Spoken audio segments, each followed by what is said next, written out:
It started on a perfectly normal Tuesday. The sun was shining, birds were singing, and then the screaming began. It wasn't a monster or a ghost, it was the pumpkins. They rolled out of patches and off porches, their carved smiles twisting into sneers. They didn't just sit there anymore, they moved. Pumpkins bounced down streets like runaway basketballs, on a mission to cause chaos everywhere. The first reports were almost funny, until a pumpkin rolled into a bakery, throwing flour everywhere, or bounced onto a bus, cackling as passengers fled. Some grew vine-like legs, skittering around like giant orange spiders. Stay inside! Lock your doors! Do not approach the pumpkins! But it was too late. The harvest of terror had begun. Imagine your friendly jack-o'-lantern hopping off the porch and chasing the mailman. That was reality now.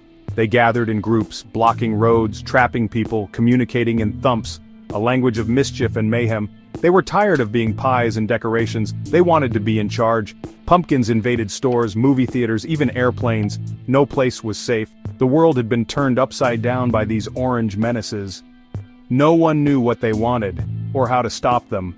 They were everywhere, a rolling army, and the invasion had just begun. Where did it all begin? Not a lab, not a curse.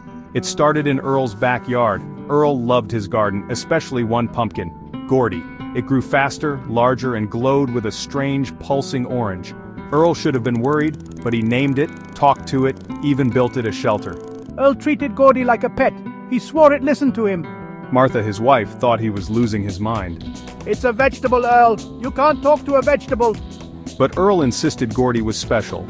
He became obsessed, building fences, chasing away animals, humming the same low tune as the pumpkin. He was the first victim, the first human to fall under the pumpkin's strange influence. As Gourdy grew, so did Earl's obsession. He never realized he was growing a problem, a very big, very dangerous problem. Earl was patient zero of the pumpkin pandemic. He was so busy caring for his creation, he never saw the terror he was about to unleash. He was just a gardener who loved his pumpkin a little too much, and that's how it all began. The day it happened, Earl heard a deep, wet thump from his backyard. Where Gourdy had sat, there was now a crater, covered in sticky orange goo and millions of black seeds. But these seeds weren't normal. They twitched, wiggled, and began to hum, a deafening buzz. Some sprouted tiny legs, crawling like dark insects. A few bit Earl, leaving red marks. The seeds were alive, and angry. Carried by wind, they spread across town, sticking to cars, shoes, birds. Wherever a seed landed, a new pumpkin grew instantly, its face already twisted into a scowl. They sprouted everywhere, rooftops, pools, mailboxes. The world was being repopulated by a sinister species.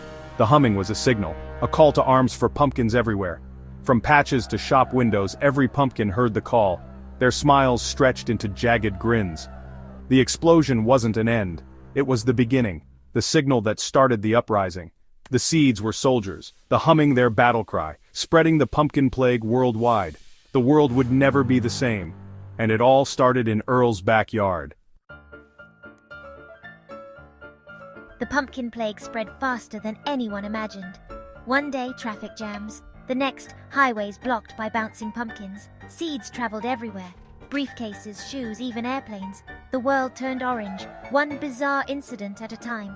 In Paris, pumpkins climbed the Eiffel Tower. In Egypt, they rolled through tombs. They didn't eat or sleep, just caused trouble. Elevators, bowling alleys, nothing was safe. It was a global nuisance.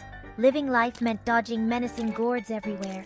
They stole shoes, unplugged chargers, and delighted in human frustration. They were the ultimate pranksters, and the world was their stage.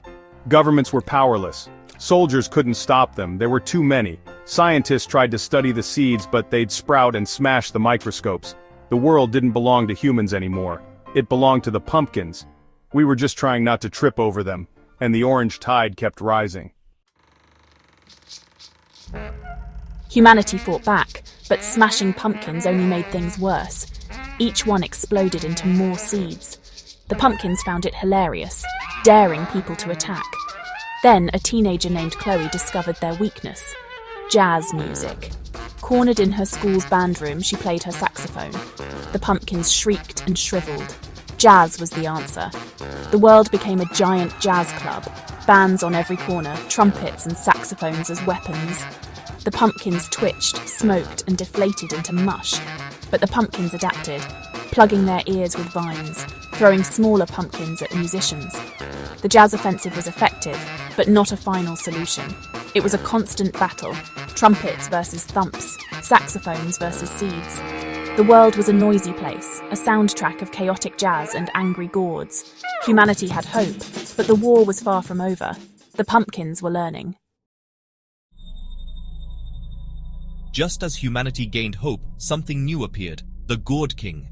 In Gourdy's crater, a pumpkin grew larger than a house, crowned and glowing with intelligence. The Gourd King's presence made jazz useless nearby. Pumpkins drew strength from him, their humming a powerful roar. He launched seeds like cannonballs, creating legions of pumpkin soldiers. The pumpkins, once chaotic, now moved with purpose, forming armies, building structures, patrolling streets. The world became a pumpkin kingdom, humans hid in bunkers, forever playing jazz to keep patrols at bay. The Gourd King had won. The planet was his. Now we live in a world ruled by a giant, angry vegetable and his bouncing minions. But Halloween is coming, their favorite holiday. They hide in plain sight, watching, waiting. So next time you carve a jack-o'-lantern, make sure its smile is a happy one. Because the pumpkins are still out there, and they remember everything, especially the jazz.